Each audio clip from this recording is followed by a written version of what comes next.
The secret is when you want to learn, you learn at a 10x rate. You can learn math, you can learn how to write, you can learn how to speak, you can learn when it matters. When you don't care, you don't learn at all. And one of the things we do is we operate in 7-week sprints where you work really hard for between 4 and 7 weeks, depending on the calendar. And then there's a public exhibition where the public comes in expecting something, not a science fair, but they expect to be given something for their time, like how to diagnose a medical disease, like how to die well, like how to use cooking and chemistry. So none of it's academic. The exhibitions are all about real world skills. And so you ask, how do we tell? Well, nobody cares about the test anymore. We have a hard time getting people even getting students to take the test because parents don't care, because they come to the exhibitions. You can tell. These young people are articulate, they're engaged, they know how to solve problems, they get along well with other people, and all the testing just goes away.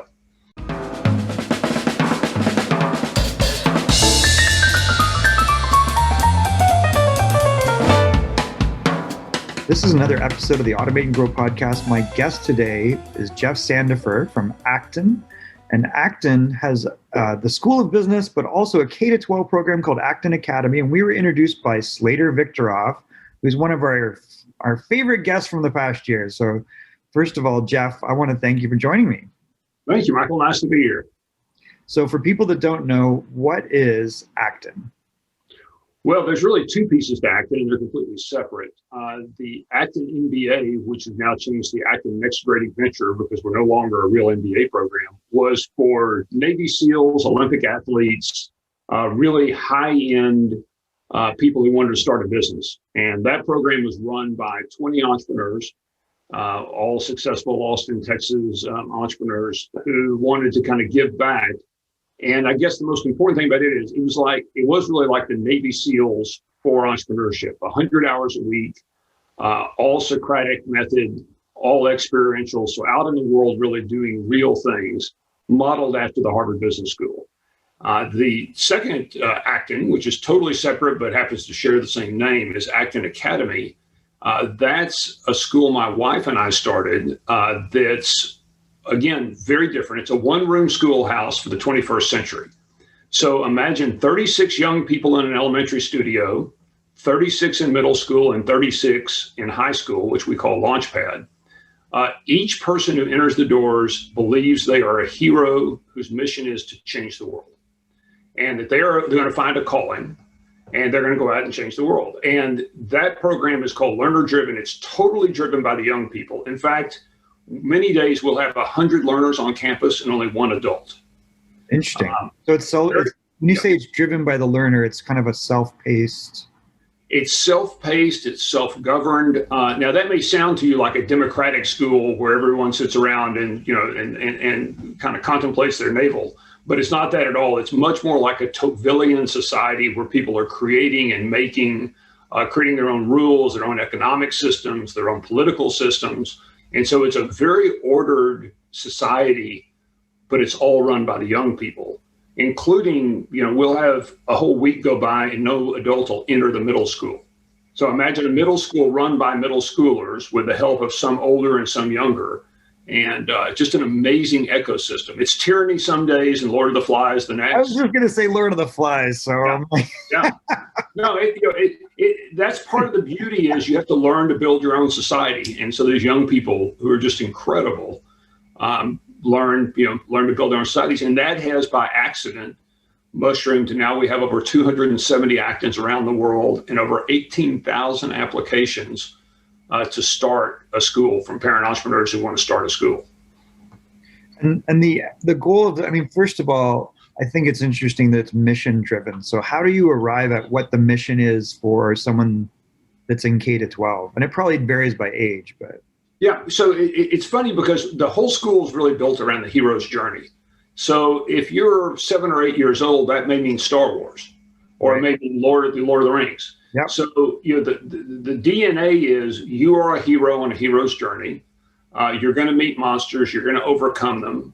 You're not just a solitary individual. You're living in community with other helpers and, wise mentor guides and sidekicks. And so it feels like you're in a Harry Potter novel.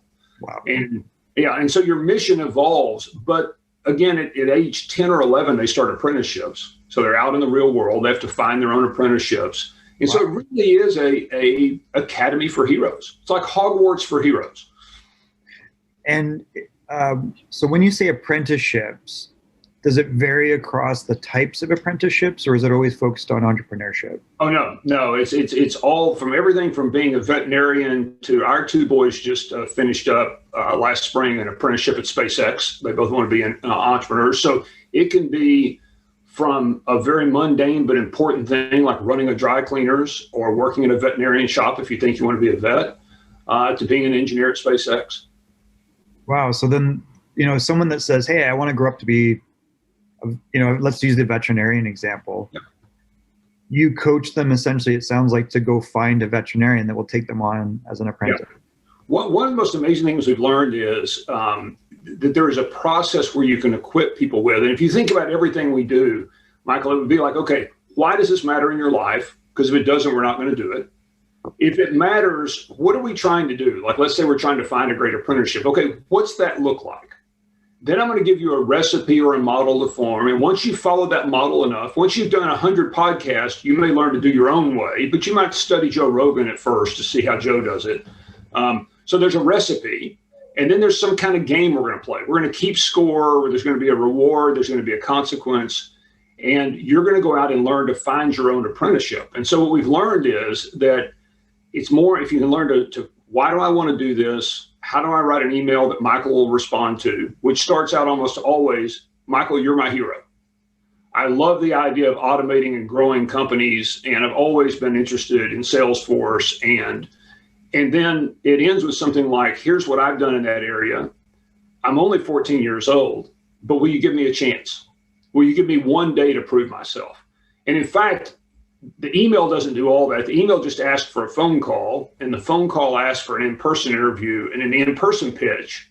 This 14-year-old who knows all about you and loves you says, will you give me one day? I'll sweep floors. I'll clean toilets. I'll show up early. I'll work late. Will you give me a chance? And that whole process of learning how to get an apprenticeship may be the most freeing thing we do for young people, and they're out in the world doing something.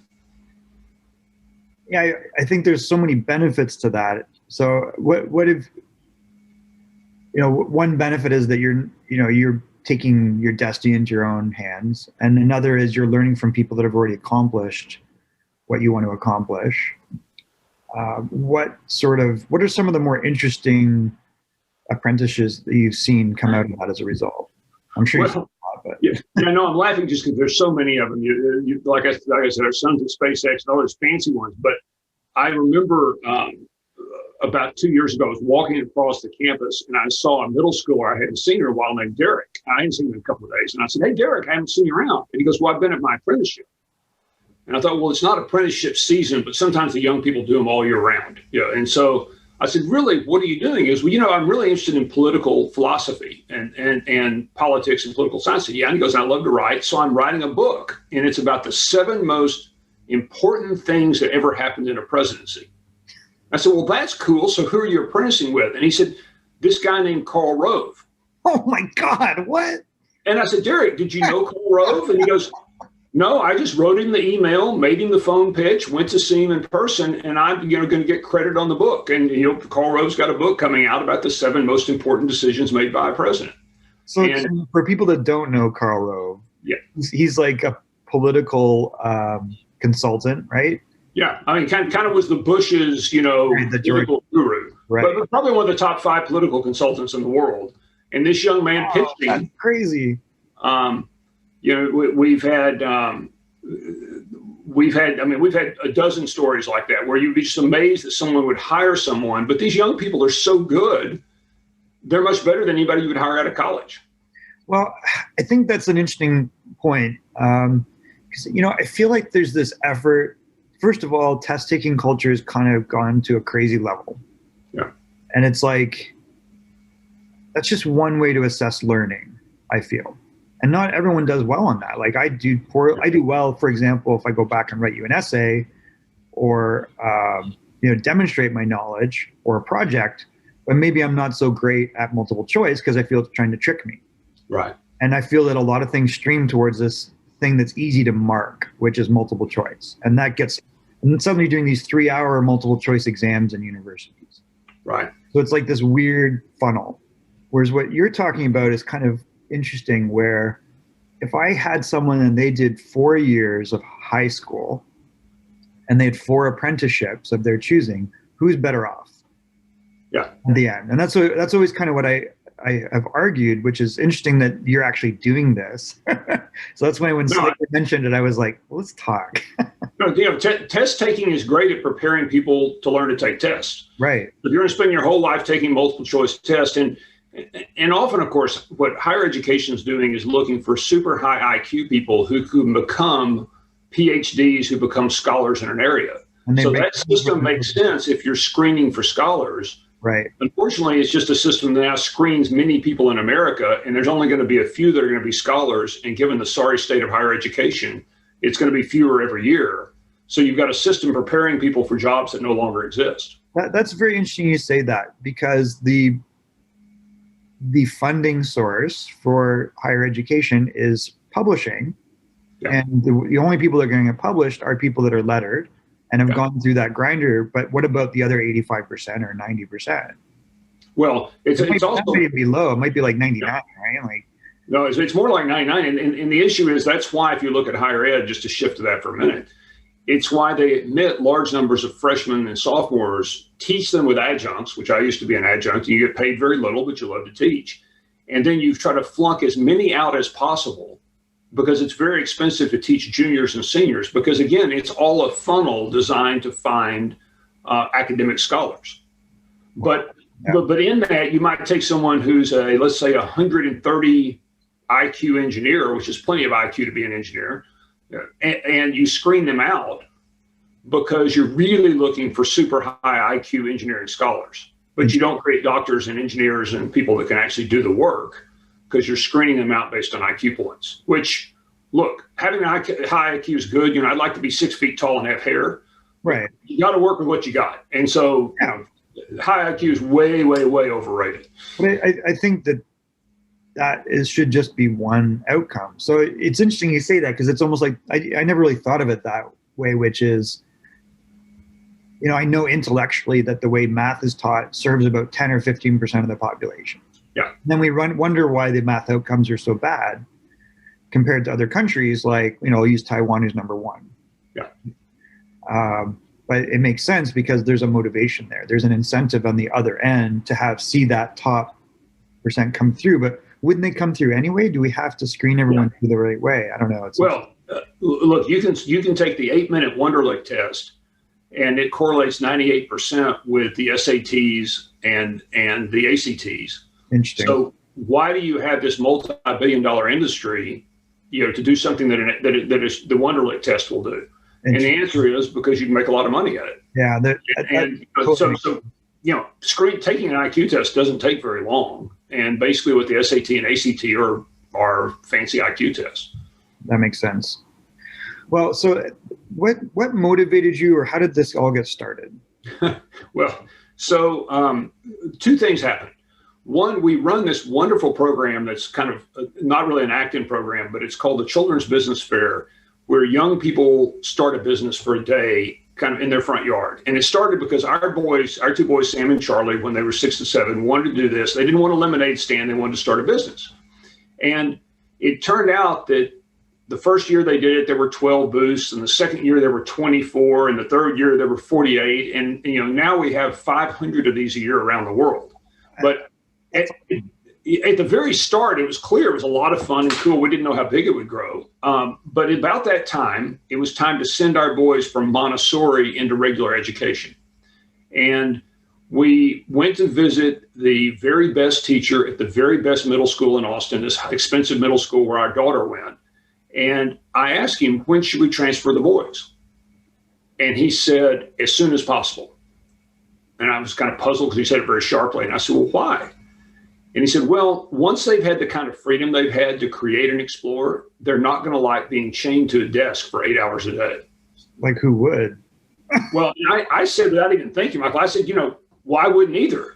And then this wonderful teacher who was a very, very tall guy, he looked down, he was very quiet, and I thought I'd offended him. And he shook his head and he said very softly, "I don't either." And I went home that day to Laura and I said, look, that was a clear message. The best teacher in the best school said, don't send them to school. Yeah, you're breaking what you didn't build. Yeah, so we're either going to start a school or we're going to homeschool.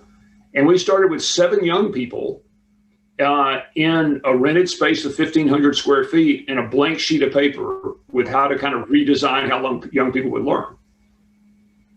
So, the argument against this will be, but how are they going to learn language? How are they going to learn math? How are they going to learn these other skills? So how do you assess that? And then how does that process actually work? Like, how are you making sure that there's not a deficit there? Well, so you're asking the most important question which is, why learn? I mean, forget school and education. Education is something you do to someone. So let's flip it and say, why learn? Why learn at all? And our answer is so you can go do something in the world that changes the world. I mean, so that's what we're going to measure. Now, we've got my friend Sal Khan, we've got Khan Academy for math, we've got all sorts of cool ways to learn things that allow you to move at a self-pace and move really fast. I see. But most of what we do is hands-on. But look, this is our kids in a school with 7 people when we started. We were scared too.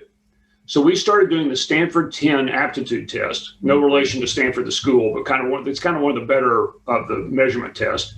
I hate standardized tests. We had to do something. Well, we found out pretty early that the young people in our schools were moving 2 to 3 grade levels every year on the standardized tests until they maxed it out. And 2/3 of the students would max out of high school and middle school. Now, here's the stunning part. In our middle school, half of the young people came from the bottom 10% of the test scores. Half of the top 1%. In other words, they were disengaged. Yeah, no. And so you already got it. The secret is when you want to learn, you learn at a 10x rate. You can learn math, you can learn how to write, you can learn how to speak, you can learn when it matters. When you don't care, you don't learn at all. And one of the things we do is we operate in 7-week sprints where you work really hard for between 4 and 7 weeks, depending on the calendar. And then there's a public exhibition. So it's just like a software sprint. It's just like an agile sprint if you're in that world. But there is a public exhibition where the public comes in expecting something, not a science fair, but they expect to be given something for their time, like how to diagnose a medical disease, like how to die well, like how to use cooking and chemistry. So none of it's academic. The exhibitions are all about real world skills. And so you ask, how do we tell? Well, nobody cares about the test anymore. We have a hard time getting getting students to take the test because parents don't care, because they come to the exhibitions. You can tell. These young people are articulate, they're engaged, they know how to solve problems, they get along well with other people, and all the testing just goes away. Because I think that's the central thing. It's like in my head is there's an arms race, right? Around paper accreditation and degrees. And it's interesting, like you see Google start to recognize it, where they start adding on this tagline for job descriptions of or equivalent experience. Yeah. And it's almost like they're acknowledging like, hey, we want to start de-escalating this a little bit because we see good programmers just teach themselves. Right. That's one example. Yeah. And, in a worst case, they go to Galvanize or somewhere for 10 or 12 weeks and they pick it up, but they don't spend 8 years in computer graduate school. Right. Which is there's definitely a difference between those two people. Yeah. One is very methodical, I find, and as someone that is in programming a lot, right? One is very methodical, and there's a lot of dark corners, right? Where they get stuck because that's not the process. Right. And it's almost a mechanical way of thinking. And I would say that's the degree taking side. Yeah. The other side are the people that are self-taught. They'll do certifications or accreditations just to, whether it's Python or Java or React or whatever, right? They learn new programming because it's interesting.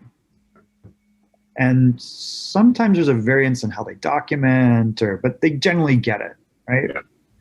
So I think it's like, how do you de-escalate it is almost like, well, you just start doing it. Well, I think that's true. These apprenticeships are a great way to differentiate, but I really do think the world is splitting between prestige and competence. And in the early days, both of those came with a college degree. I mean, I have an engineering degree, and that's a bit of prestige. But I also had to go out on oil wells and actually complete the well. I mean, I had to actually do the work. And I think what's happening is the universities have gone more towards empty prestige. You've seen competence start to rise up, and you do need ways to tell whether someone's competent or not. I need to see their project. I need to see their code. There are tests. The world has tests every day that you have to pass, or you don't get to be a plumber because the pipe leaks. Right. No, that makes total sense, right? It's like I can figure out there's lots of people that come to us with certifications, but they're not always the best person.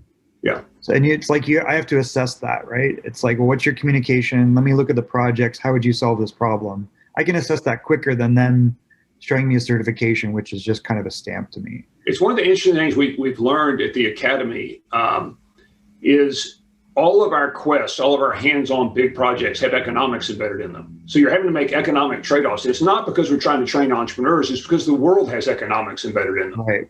And the second part that's important is then we're also going to embed in this idea of who are you and why are you doing this and where are you going? And it's not saying, hey, Michael, character's good, so be honest. It's putting you in really difficult situations where honesty has a price. And actually, you're not always honest. I mean, there may be a time when you need to be deceptive, or if you're in battle, there's nothing wrong with wearing camouflage. Right. So it's really learning to make hard decisions that form your character from making hard decisions that form your character. And so it's both of those things. It's that idea of who am I and where am I going and who do I want to become? And then this critical thinking on the fly in scarce resources, making hard decisions. And these young people are doing that at age 6, 7, 8, 9, 10, all the way up through high school. Well, I think that's my other thought on this is, when I think that we underestimate how capable someone is at 10, 12, 13, 14, 15.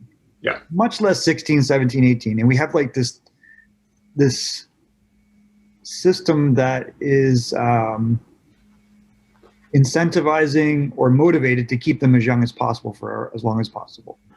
We had a 14-year-old who was just a master in design. In fact, she came to the business fair and she made little cards, like note cards. And she ended up getting in 2 stores, ended up making like $25,000 out of this business. But that was her side business. She loved fashion design. Wow. And she got an apprenticeship, and she was, in her fashion design apprenticeship. And then she got to go to a show in New York, and she came back and she said, this most amazing woman loved my stuff. And I interviewed her about her life for 2 hours, and she was just fascinating. And then she told her, and her name was Donna Karen. So she ends up getting an apprenticeship with Donna Karen at 14 because she was incredibly talented. That's amazing. And she didn't know who Donna Karen was. All right, she didn't care. She just was. And so my point is, 14-year-olds can do amazing things if they're gifted and they want to work hard. Absolutely. So my side hustle is in hockey. I've coached hockey and now scout for a long time. Wow. We draft players at 14. So I'm seeing players, I can kind of start telling, at 10, 12, 13, and seeing how they progress. And what I think that's the one thing over time that I've tried to observe is like, what are they like at a different age? Yeah. Excuse me. Suck back some air there. I'll cut that out. What brought them from one stage to another? And when you have massive leaps in development, why? Yeah. And it's very interesting because at 14, we're picking players that at 15 are almost a different human. Yeah. Well, we like to say, we're asking all the time, what's your gift? What do you do better than someone else? And often you discount it because it's easy for you and hard for them. So, we're trying to figure out what is your gift, then where do you find flow? Where do you kind of lose track of time because something's so much fun? And then what opportunities or injustices in the world call to you where you're not going to go out and have some sort of large scale empty protest? You're going to go help somebody. You're actually going to go help an individual and get something done. And so when you find that intersection between opportunity or injustice, gifts and passion, you found a calling. And so they're looking for that all the time. And I think you can see it at 17 or 14, 15 and on up. And sometimes it changes, and that's okay too. I mean, sometimes the gift won't take you all the way to the NHL. You might need to be a college hockey coach. Well, that's a great thing to be. Or maybe you just end up being a great hockey player that turns out to be a dentist. There's nothing wrong with that. I mean, we could use a few dentists. Absolutely. There's a lot of, speaking as a guy that's had his teeth knocked out, but pucks and teeth don't really work too well together. I can imagine. But anyway, to your point, it's, it is amazing what they can do. And that's probably the thing we've come out of Acton is that young people play slow and play disinterested because of the system. And once they're trying to, that makes sense. They'll play to the expectations of adults, which is why you need to get adults out of the way. So it's funny because like my nephews were homeschooled like a lot of kids for the last year and a half or whatever it was. And they were done school by Tuesday when they was self-paced. Now the social element is a bit of a problem when you're isolated, but it showed one thing, which is, my nephew was telling my sister, the answers in the book are wrong. And he's telling the teacher, the answers in the math books are wrong. And this is a kid that's just turned 13 on the 14th or whatever, and has been doing grade 11 math, right? Yeah. And so he gets in trouble a little bit, right? But they're smart enough to recognize that he's too smart for that level. So when she gets him home, what does she find out? She calls me and she goes, the answers in the book are wrong. And I'm like, yeah, they are, because they don't care about the answer in a lot of these textbooks. They care about selling a textbook. Right. Why they've changed the outcome to be, give me the right answer to show me your work. Yeah. Well, and that's why if you're a guide at Acton Academy, if you're on campus as an adult, we have very few adults around, but you are not allowed to ever say a declarative sentence. You may only ask a question. And so it's a real cardinal sin for an adult on our campus to assume any authority that's not related to a Socratic question. And that way they have to go search for their own answers, and they have to decide what is truth and where, we believe truth exists, but it's the search for truth that they're in. And so it's all about asking the right questions, not the answer.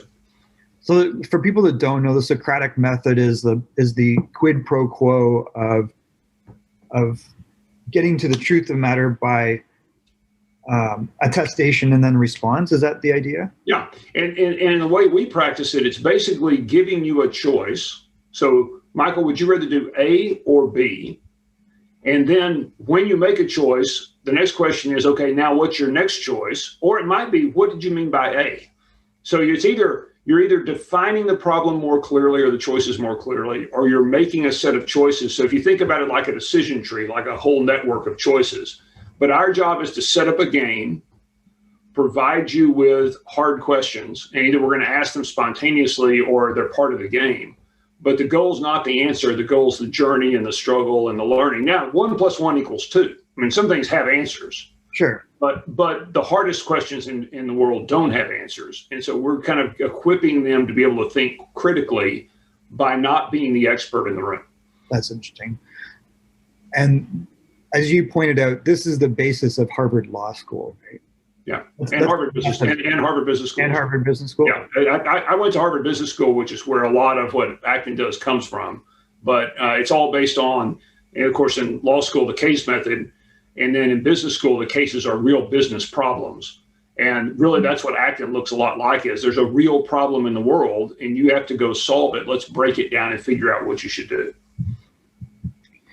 Well, Jeff, I want to be conscious of your time. I want to thank you, first of all, for sharing with us what you're working on at Acton in both the Academy and it's called NG. Oh, next great adventure. So it's designed to be a GPS for life. So if you're older like we are, how do you figure out what your next gig is? And then how do you go develop the tools you need to go get that position? And that's actually the one question I'll ask finally is, if you had someone in your program that wanted to become a doctor or a dentist, are there barriers to that you've seen or they've pursued that? Well, we do have people. I mean, you may need a credential. I mean, we've got a young woman who's going to be a neuroscientist, and she needs a college degree, and she needs to go to med school. And then the question becomes, what's the most prestigious credential I can hack for the least amount of money, that I need to get in. Or if it's a place where there's lots of great people around, maybe I want to hang around Stanford for 4 years. But our question that's not the reason. The end game isn't a Stanford degree. The end game are the skills and relationships and knowledge I need to get. How do I get those cheaply, quickly, and deeply? And so sometimes you may need a law degree, or you may need, a Stanford med degree. That's okay. There's nothing wrong with that. It's just don't go get it if you don't need it.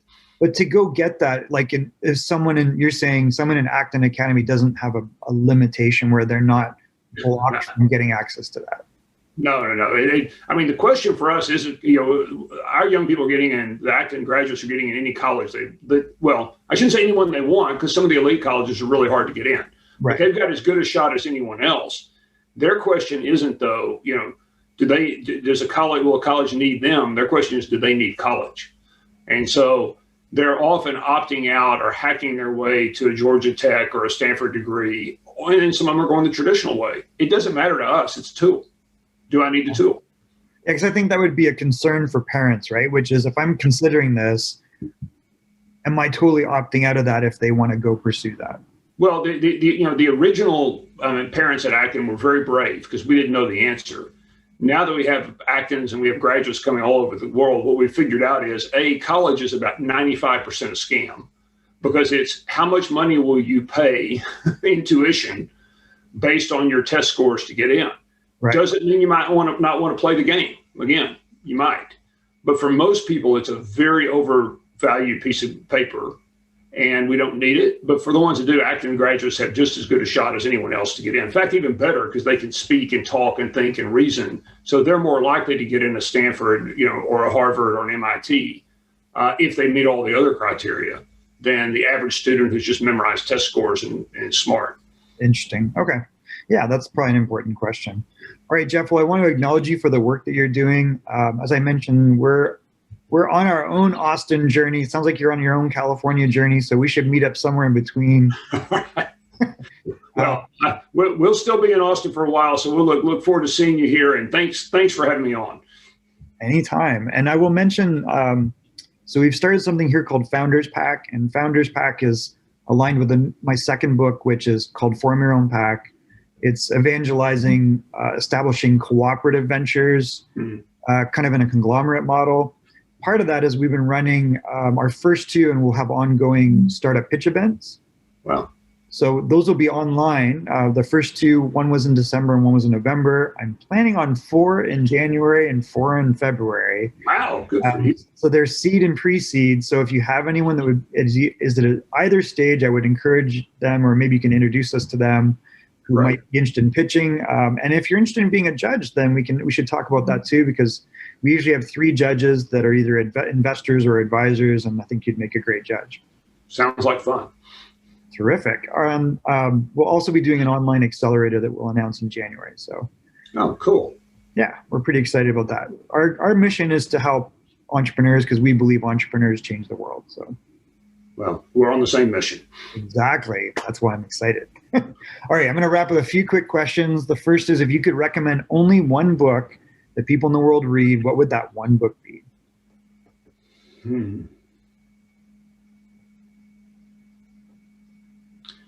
I think my favorite today would be Democracy in America. And that's just one that I reread from time to time to remember what it is about what made this country great. And part of Tocqueville's genius was that democracy didn't mean everyone gets a vote. It wasn't how we sometimes think of democracy. It was that each individual in community can go out and pursue their dream. And so I think Democracy in America in today's world is a great way to remember back of what made this country great and what will make it great again. I love it. Well, I think I have a saying that I've been saying lately, which is 335 million different outcomes. Yeah. That's the beauty of this of the world is, you get paid a lot more when you're really good at something and passionate and get the right people around you. The beauty of the world is there's 300 million different ways to do that, and there's lots of pinnacles. There's not one mountain everybody can climb. There's separate mountains for each person depending on their gifts. I totally agree with that. And be aware of traps that divert you from that. Yeah, absolutely. Jim Rohn says that you are the sum of the 5 people that you spend the most time with. Who do you, Jeff, spend the most time with?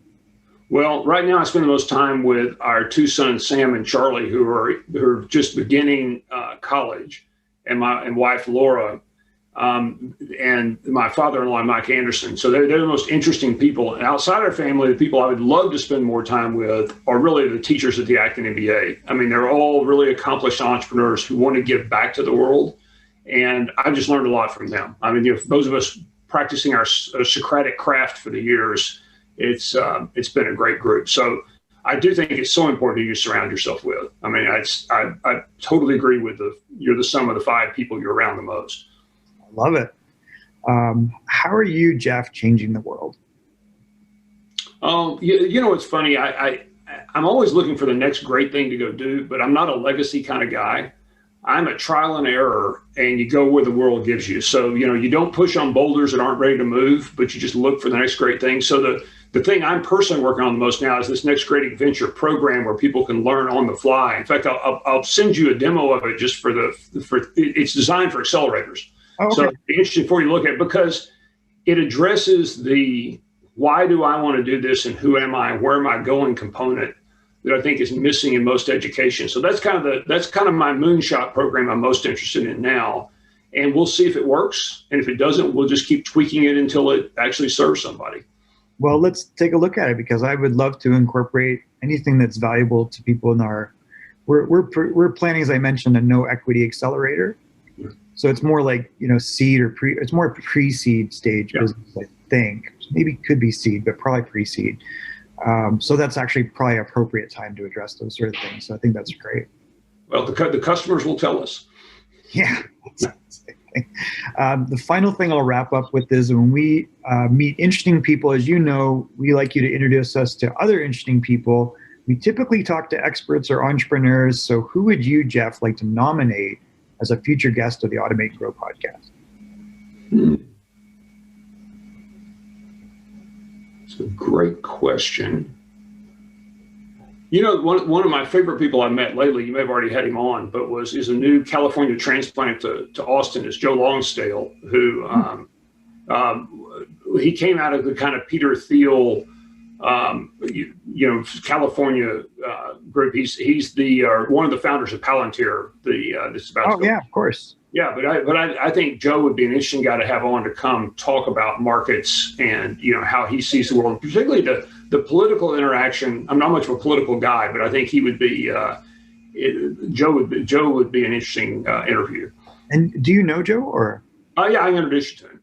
Yeah, that'd be wonderful. That's a phenomenal introduction. Jeff, I want to thank you so much for the time you spent with me today, and we look forward to that introduction to Joe that will accept that nomination. That's a great one. And for anyone else that wants to get in touch with you, what's the best way to do that, Jeff? Yeah, the best way is the Acton Academy website is actonacademy.org. And it's the best way to get in touch with me, to learn how to start an Acton. And so I just say, for any of your listeners, particularly who are entrepreneurs who want something different for their children, there's nothing more fun than starting an Acton. And that's why we have so many people who want to start one. And so the best way to get in touch with you is go to that website. There's a link to my bio and an email, and it's a great place to learn more about Acton. Sounds great. Thank you so much for spending time with me, and we look forward to getting introduced to Joe. Wonderful. Thanks. This has been another episode of the Automate and Grow podcast. We will see you in a future episode of Automate and Grow.